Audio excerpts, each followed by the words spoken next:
баарыбыз тең үй куруп көргөнбүз. Үй курганда үй деген эң негизги бөлүгү бул дубал көтөрүү бөлүгү болуп эсептелет.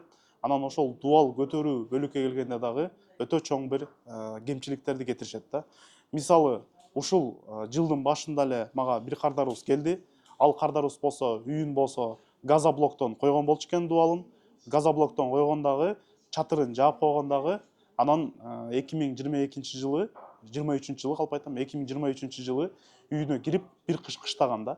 Анан кышында каар жаганда снеговая нагрузка деп коет. Каарды биз мындай оңой көрбөшүбүз керек. Каар деген оор отурат. Каар өзүнүн снеговой нагрузкасын, жүк нагрузкасын бергенде дубалдары толугу менен мындайча айтканда жараңка кетип, трещина кетип калган да. Анан ал кардарыбыз болсо менден келип кеңеш сурап атат. Уларбек, эми ушуну кантип оңдоп кетебиз? Мен крышаны ачып кантип оңдойм деп атат да. Бул жерден эмне кемчилик кеткен? Кардарыбыз болсо кайра эле баягы үнөмдөөнүн мындайча айтканда бир кадамын таштаган да. Үнөмдөөнүн бир кадамы деген бул эмне? Бул деген болсо алар газоблоктон эле өзүнүн дубалын көтөрүп кеткен. Ал газоблоктон бир этаж көтөргөн, бирок бир этаж болгондо деле ал газоблок жада калса биз жана баарыбыз билген бышкан кирпич, жөнөкөй кирпич, алар жүк көтөрүү касиетке ээ эмес да. Алар деген болсо орусча айтканда наполнитель деп коет.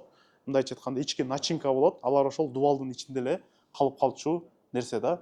Ал эми ошол жүк көтөрүү касиеттин өзүнө алчу нерсе бул эгерде сиз газоблок, пеноблок, пенополистирол бетон же болбосо берки кирпич, жөнөкөй кирпич, бышкан кирпич менен салам десеңиз, жүк көтөрүүчү касиетке ээ болчу конструкциянын мындайча айтканда кабыргасы, сөөгү болчу бул железобетонный каркас.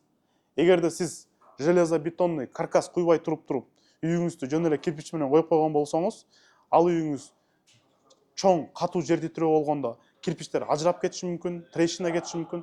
Жана снеговая нагрузка бергенде үйүңүз кайра эле трещина кетип калышы мүмкүн. Бирок бул ката эмнеден келип чыгат? Бул ката атайын кылбагандыктан, бул билбегендиктен да.